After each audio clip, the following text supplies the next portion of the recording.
Now. Right. We've got head coach Hank Plona. Coach will open up with a statement and we'll jump into questions. Appreciate all of you being here this morning. Obviously, a challenging week for us at Battle for Atlantis. We went down there to we knew it would be 3 difficult games no matter who we played. I think all in all there was a lot of good to take from that. Definitely some things to learn from, to take from it as well. I think our team is in a, short of Terrion's injury, I think our team is in a pretty good place right now. I think there's a lot of positives. I think we proved to ourselves that we can compete with anybody, and I think that's a positive. I think we also learned that we need to continue to improve and figure out how to play together to be able to execute on both ends of the floor to become a better team. So in November, that's the point of putting yourself in that situation. So all in all, I think it's a trip that if we use the lessons that we learned on the trip, it could be something that really helps us moving forward. So obviously this week, kind of gather ourselves, make sure we kind of collect a little bit for Monday, Tuesday, Wednesday, and then by Thursday start getting ready for a big home game versus Evansville on Saturday. Yeah, as you said, I thought you guys gave Vanderbilt probably the best game they had down there, and they ended up, taking first in this MTE. Then, you're right there with South Florida, but obviously you didn't close that one out, but bounced back the next day to beat Wichita. So, as you said, a lot of positives, but it almost feels like you guys could have done more, at least record-wise there. Yeah, probably, but I mean, is that a question? No. Yeah, I mean, I agree. The question is what is the biggest takeaway from that? Obviously, the biggest takeaway is that we can, I think we proved that we belong on the court with anybody, and we need to keep getting better as a basketball team in order to make sure we win those games. I'd rather learn these lessons in November than in March. Somebody on the trip compared the South Florida game to some game that happened, I don't know, years ago here in March that reminded them. And I said, well, the difference is that was November 28th. And by March 15th, we're going to know exactly what we're doing in those situations, and we're going to make sure we win every one of those. So that's the point of the season. That's the point of what you go through. Take Tegan Moore, for example. Tegan's, obviously his role is far different than anything it's ever been at this level in his life. He went from being a complimentary wing player to he has the ball in most situations. So, you learn from, and he's an aggressive downhill player. So you've got to learn how to use your talent, use your ability. We wouldn't be where we're at without him. But, he's in a different spot than he's ever been. So obviously you learn faster by being in difficult situations. And the reality is a lot of times you learn by struggling through them. So, record-wise, trust me, I get that everybody, I've learned that no matter who you play or what you play, this and that, everybody says, well, you're 5-2. So, I mean, in August, everybody cares about who we play, but, by the end of the year, they're just going to tell me what our record is. It's a bottom-line business, and that is what it is. But we are predominantly in a one-bid league, and we need to make sure our team gets as good as we can by March. Obviously, you have to have a very, very, very, very special season to get net large out of our league with how everything is structured right now. So the point of it all is to keep improving. I think we believe that we have a team that can, we have 3.5, 4 months to keep getting better. So I think we're encouraged that we proved we're right there. And I think we know what we need to do to improve. So that's probably a positive takeaway. And we'll keep on moving forward. Carmel's a player that every game, he seemed to add something or figure something out throughout that tournament. What have you seen from him and some younger players as well, as you said, learning those lessons in November to get prepared for more? Well, I'm not really surprised by it with Armello. We've been seeing it since June. His role will be increased a little bit in a ball handling capacity here in the near future without Terrion. Him and I have spoken at length about how I see that as his future. Kind of being a point guard and being able to handle the ball and running a team and all that. And obviously here in the immediate future, that'll in versus Wichita, he did a great job of that. I think he learned a lot from the South Florida game because obviously you're kind of thrown into that situation when an injury happens, and And I think with 24 hours to kind of gather himself and prepare for it, I think he did a much better job. So he is a very bright, intelligent, athletic, talented young man that I think has upside through the roof. Man, his score, I mean, the way he scored the ball, kind of those kind of quirky mid-range shots versus Wichita is impressive. When we were struggling to get the ball in the bucket, he bailed us out a few times. Obviously, he's making some athletic plays with and without the ball. Man, he's just a competitor and has a great will to win, a great attitude, and a great energy about him. So he's obviously gotten off to a great start here in the first 7 games of his career. And we're hoping he keeps moving that positive direction, and I expect him to. Now, Terry, on it looked like it was his right knee. I was wondering what the extent of that is. And his contact. It's a right knee injury, which is the opposite knee of the one that had held him out the last couple of years. He previously had torn his ACL in his right knee coming out of high school, going into college. So 6 or 7 years ago. And the knee had been healthy since. So it appears that he had an MRI yesterday. It appears there might be right where the kind of the graft, right where the knee was replaced and it connects to the tibia, there could be a slight, you don't want to say ACL tear, because again, he'd already torn his ACL, so he has a reconstructed ACL in his right knee, but there's a slight tear where the graft connects back to the knee, which caused the swelling and has caused the pain. His flexibility does not require surgery. There is hope that, give this a couple weeks, give this maybe a month, that we could be looking at a return here in a month or sometime in the month of January. I'd say we got positive news from the MRI. Obviously, if there's a complete tear that needed surgery, he'd be done for the year. And we've had multiple opinions, and nobody seems to think that that's the idea. So probably over these next, I would say he's probably out for the month of December. He's going to rehab pretty aggressively the next 2 to 3 weeks. It feels, I guess I will just tell you, it feels, we had a couple of these last year where I sat up here and I really never thought a player was going to come back, but we didn't rule him out. I do think there's optimism that Terrion's going to be able to return this year from this injury. But there is some swelling. I think we'll probably have another MRI in a few weeks just to make once the swelling goes down. But it's kind of a unique one because it's already a previously torn ACL in there, so it's not a natural, he doesn't have a natural ACL in his right knee. So it's kind of a little inconclusive. Terrion feels optimistic. He can walk, he can put weight on it. We're being careful with it. The swelling's going down, the flexibility's getting better day by day. But I would say that we're, more hopeful today than we were a day or two ago, that, hopefully by conference season that he's either back or right there. Guys like LJ Hackman and Tegan Moore, they have a very specific skill set that shine through the tournament. Is that kind of like the goal when you're putting the roster together? Because all of them, they have a very specific skill set that they bring to the team. They shine through a lot in the tournament. Is that something that you're looking at? You try to recruit guys that definitely that you can identify. All right, this guy can help us win because of, and there needs to be an answer to that. We've known Tegan obviously for a long time, and I'm not surprised with the year that he's having. A heck of a downhill player, can be a guard, team-oriented. The pass he made, up 3, late clock to Ryan on the wing for 3 was a huge play. I think Tegan can be a little bit more of a passing playmaker than he's been, and he's going to have to be because teams are going to really key in on him. Done a great job rebounding. You kind of know what you're going to get.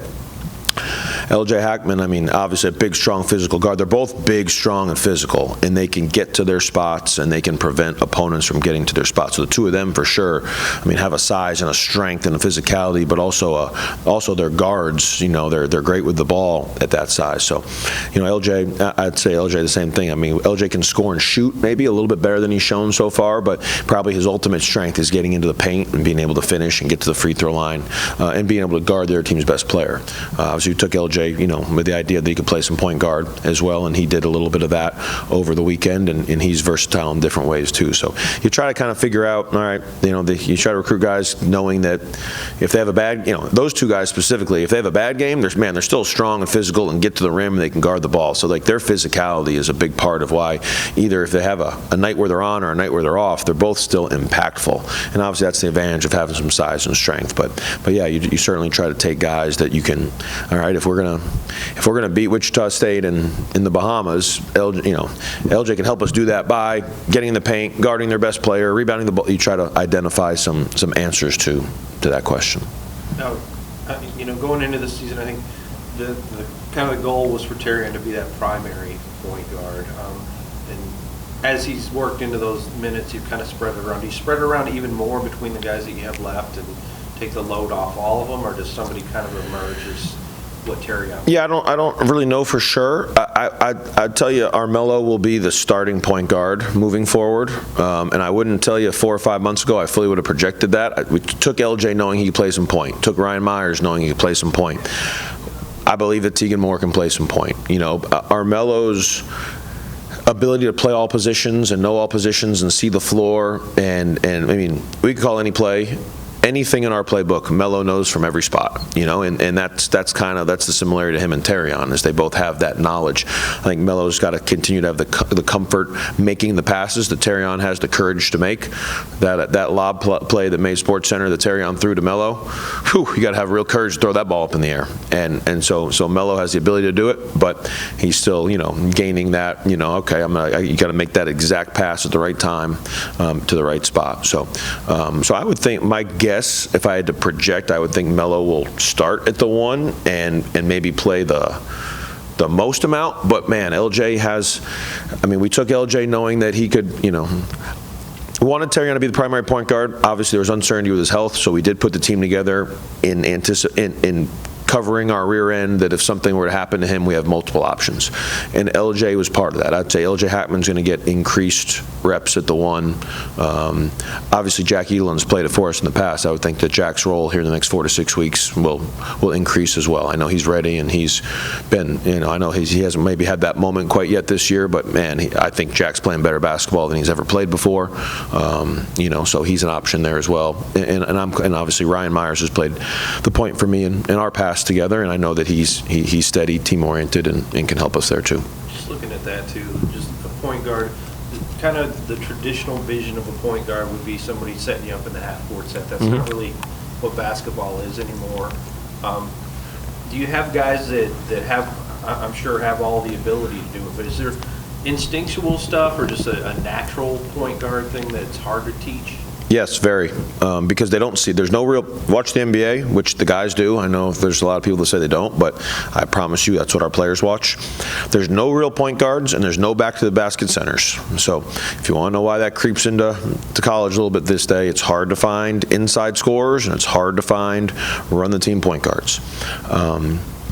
Terrion's unique in that way. Like he is a traditional point guard.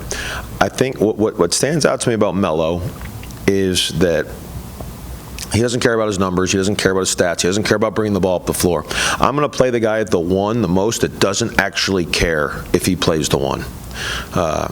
Terrion Murdoch plays the 1 for us, but if Tegan gets the rebound, Terrion sprints down the floor to the corner. He's not standing in the way, making it where he has to, where he insists, and that's what Armello Boone is like. So to me, the best point guards are the guys that don't really care about always having the ball, but have the ability to see the floor and to know what's going on and to know when we're a little shaky here, I got to go get it, and Melo knows that. He just needs to be confident going and telling some older guys, yo, calm down and give me the ball, and that's Terrion has that calming influence for us and plays at a really good pace where he kind of calms us down when things get a little bit crazy. So I think we see the potential in Melo to be that guy. I know I have for 3 to 4 to 5 months at this point, but obviously we're going to throw him in the fire here, and I'm sure there'll be some bumps and bruises and ups and downs, but as he's shown, he's more than ready for all this. Coach, with Evansville coming to town this weekend, what's your scouting report on them besides, you guys now having Cam Hafner and they don't? I have not I haven't fully got to Evansville quite yet. I know my assistants have it already. I know they got a kid from Vanderbilt that's been a good player for them. I know they got a kid that kid Turnbull's Defensive Player of the Year last year. I watched them play a little bit versus Middle Tennessee earlier. I know they beat Oregon State last week. Looks like when they're successful, the games are kind of in the 50s, 60s, maybe a little bit more deliberate than what we've been playing. I think when they struggle, a team's able to get 80 or 90 on them. So I think that, our speed and our pace, I can remember the game last year. I thought it was about maybe 33, 32 at the half, and then the second half, we did a little full court defense and was able to speed the game up a little bit, and that bothered them. So I guess those are the general things that I have in mind as we approach it, but I have not closely watched them quite yet.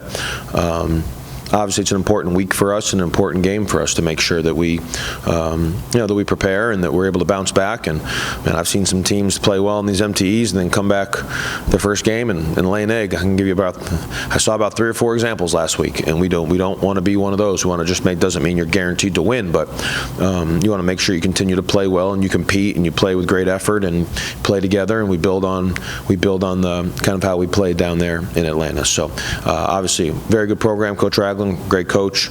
And yep, I guess we have a player that played for their team last year. I'm happy that Cam made some shots and played a little bit better. I think he's improving.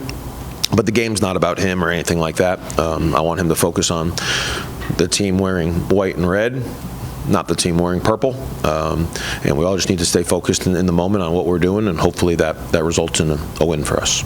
Just looking at your substitution patterns from this past weekend, too. A few more minutes for Noah Boyd, I thought, a few less for Cade. Was that just based on matchups, or was there something going on health-wise? Noah is going to be an important player for our team, and we're trying to, he's very talented and still learning exactly how we play and what he needs to do to help us succeed. So I thought Noah had a good week leading up to it. We plan on Noah being an important part. So if he keeps figuring this out and doing his job, he's going to be an important player for us. Cade's just knee was bothering him a little bit, I'd say. We played a little bit in the Vanderbilt game, and just those 3 games in a row, back to back, a lot of travel, a lot of practice. My instinct told me that, and I'm not saying he's injured or anything, but he's going to have some ups and downs, and just felt those games were as intense and physical and fast, and Cade's got a great attitude, and trust me, there's going to be about 5-6 games this year where he goes in and makes 4 threes, and no doubt, maybe we should have seen if one of them would have been one of those days. I think the world of Cade, and he's going to be a great player. But just hopefully, I'm hoping Cade has a good week and get himself where he's ready to go. But obviously, when you have 12, 13, whatever it is, 14 players that we have, playing them all 12 minutes is probably not a recipe for success. You kind of, depending on the situation, the timing, you kind of take all the information, and playing time, you're trying to predict the future, try to predict who can go in the game. I played Blaze most of the second half after not playing him the day before. Versus Wichita, I thought his body was fresh. I thought Salabonga had played a ton of minutes. I thought Blaze was doing a good job on the big guy. You just kind of, you kind of pick and choose in certain moments. And luckily for us, we have a high character team, and they're all about winning, and they stick together, and they've done a great job at being ready when their number is called, but also supporting their teammates when they're on the court. Looking at another injury, I know Grant missed some time. Is he okay now? Sure looked okay versus Wichita. No, he turned his ankle a little bit in the first game. I thought he played really good on the last game. I mean, I think he's they always put these guys in boots now. So Grant's in a boot just out of precaution, just to take it to weight. It gets the weight off of it. So when we're not, but he's practicing today. He was in there lifting right before I came in. He's a full go. Hopefully this week off can get there where there's no effects of that. But yeah, I think he just landed on somebody's foot and slightly turned his ankle. It seemed like you guys were pretty comfortable with the pace, pretty fast pace overall in Atlantis. Other than maybe you and South Florida might have sped each other up a little bit at times. Looking at this Evansville team, though, it looks like maybe they're going to take it down a half notch. Is that something that might benefit you guys, or have you thought about it at all? Yeah, I don't know. I mean, the Wichita State game was our lowest possession number game. There's 64 possessions in the Wichita State game, which is significantly slower than any game we played this year. I thought in the second half we did a good job at scoring in the half court. I guess from maybe the last 15 minutes of the game. So we have to continue to get better in half-court offense because, some really good teams, they do a good job at getting back. Like, they're not trying to South Florida kind of speeds you up, and Vanderbilt does too. Vanderbilt's pressuring you the whole game, so when you get pressured full court, like you can't, it's hard to run continuity offense when you are getting heated up the entire game. Wichita State was a little bit more back where we could turn the ball multiple times and run some stuff, and I would think Evansville will be similar. They got some good size, so I would think they'll be a little bit more protecting the basket than just out there trying to heat us up. But, you got to be able to play any which way. We're going to always try to be as aggressive as possible while not being reckless. So I do think our speed and our depth is an advantage. I think if we can play at a pace that makes people slightly uncomfortable, that you hope that the last 10 minutes of the game that you have the advantage. But obviously we'll see as time goes on exactly what works for us. I mean, you saw the turnovers tick up for both you guys and Vanderbilt when you play each other, just a result of making each other uncomfortable with that? Yeah, I mean, they're ferocious now. I mean, the guard Collins is as good of an on-ball defender as I think there is in college basketball. I mean, the analytics all show that. We knew that going in. I mean, anytime he's near the ball, he's a terror. I mean, I think he had 6 or 7 steals, and obviously you'd like to tell, hey, don't turn the ball over. But I think we both forced each other to be uncomfortable, and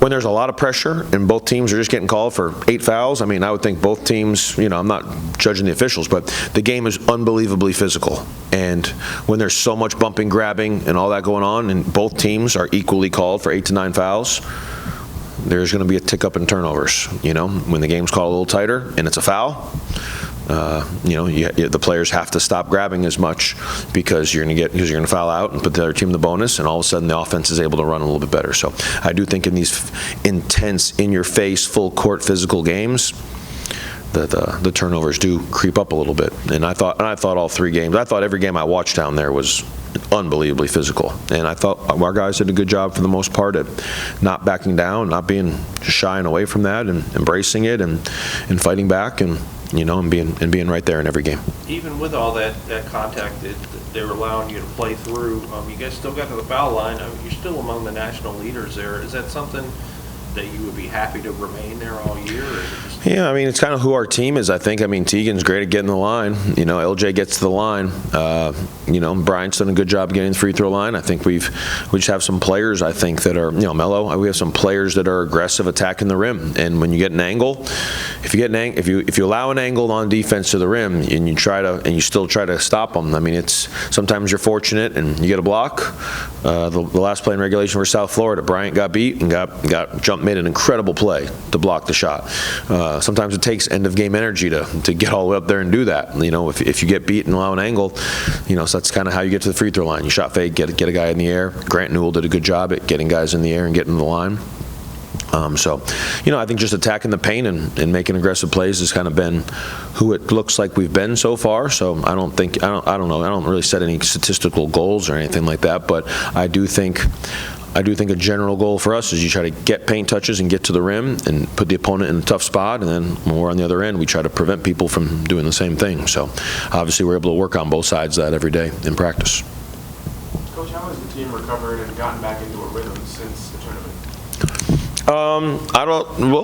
We recovered yesterday. I don't think we've gotten back into the rhythm yet. So we got back Saturday night. Yesterday was recovery and treatment day and all that. So they have some strength and conditioning during the day today, obviously back to class, and then we're practicing it too. So we'll take today and tomorrow to kind of have to probably try to just get back and get our legs under us and kind of get back in a flow and all that. Probably just do individual type stuff on Wednesday and then really get ready for Evansville Thursday, Friday, Saturday. Thank you, guys. Appreciate it.